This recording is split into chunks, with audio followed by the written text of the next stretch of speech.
সুন্নি নামদারি দুই তিনজন আলেমের সাথে আমার একটা এটা নিয়ে টক্কর বাজছিল।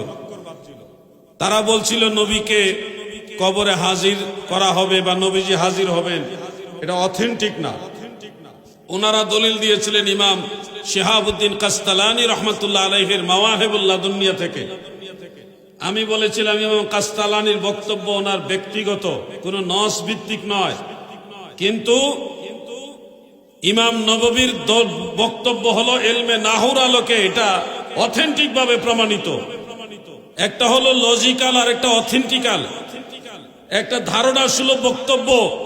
ইমাম নববী বলেছে জেহেনের ভিতরে দেখানো হবে, কল্পনার ভিতরে। যেমন আপনি যদি এখন কল্পনা করেন আপনার মাকে, তাহলে আপনার ব্রেনের ভিতরে আপনার মায়ের চেহারা ভেসে উঠবে। নবীজিকে নাকি ওইভাবে কবরে দেখানো হবে, কল্পনার ভিতরে, জেহেনের ভিতরে। এটা ইমাম কাস্তালানি রহমতুল্লাহ আলাইহি বলেছেন। এটা ওনার ব্যক্তিগত একটা মত, কিন্তু ইমাম নববী রহমতুল্লাহ আলাইহি যেটা বলেছে এটা উনি ইলমে নাহুর আলোকে, গ্রামারের আলোকে প্রমাণ করেছেন। কারণ এই প্রশ্নের মধ্যে আছে মা কুনতা তাকুলু ফি হাযার রাজুল, হাযা ইসমে ইশারা। এই হাযা দূরে হইলে ব্যবহার হয় না, কাছে হইলেই হাযা ব্যবহার হয়। আর গ্রামারের আলোকে প্রমাণ হয় মুমিনের কবরে আমার নবী নিজেই হাজির থাকবে। সুবহানাল্লাহ বলেন। ইয়ার সবাই যে দিন আমায় ভুলিবে,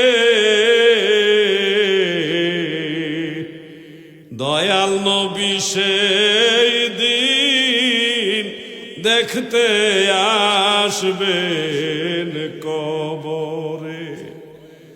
আমার মুরিদ সন্তানেরা রে, আমি যখন কবরে শুইব, আমার নূরের নবী, দয়ার নবী, উম্মতের দরদি নবী আমাকে দেখার জন্য কবরে আসবে। আমার নবী আমার ঘরে আসবে, আর আমি শুয়ে থাকবো বা বসে থাকবো তা হয় না। আমি চাই আমার নবী যখন কবরে আসবে, আমি তখনও দাঁড়াইয়া দাঁড়াইয়া নবীকে সালাম জানাইব। আল্লামা আবেদ শাহ মাদানী রহমাতুল্লাহ আলাইহি ওই তবকার আল্লাহর ওলি ছিলেন, যিনি যেদিকে তাকাইতেন আমার নবীকে দেখতে পাইতেন। এবং বহু মজলিসে তিনি হঠাৎ করে দাঁড়ায়া নবীজিকে সালাম দিতেন।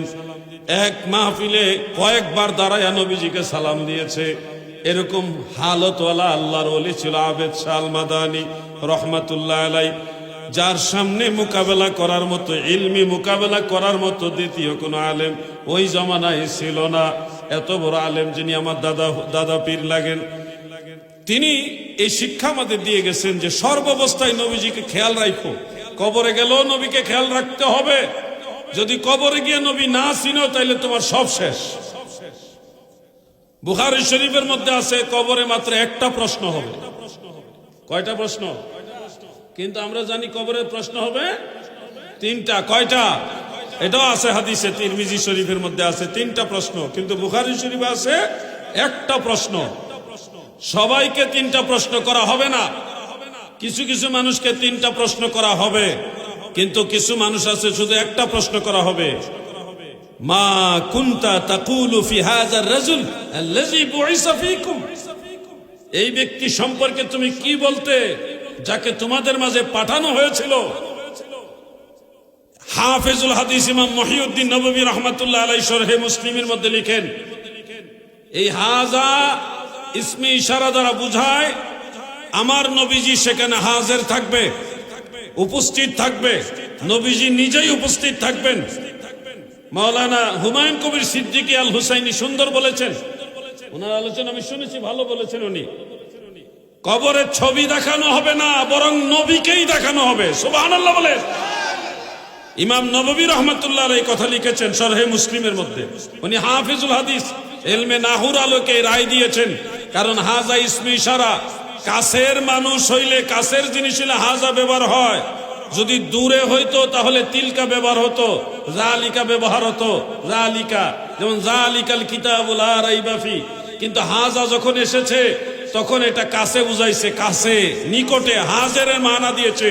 এজন্য কবরে নবী নিজেই হাজির থাকবে। বেশ কয়েক বছর আগে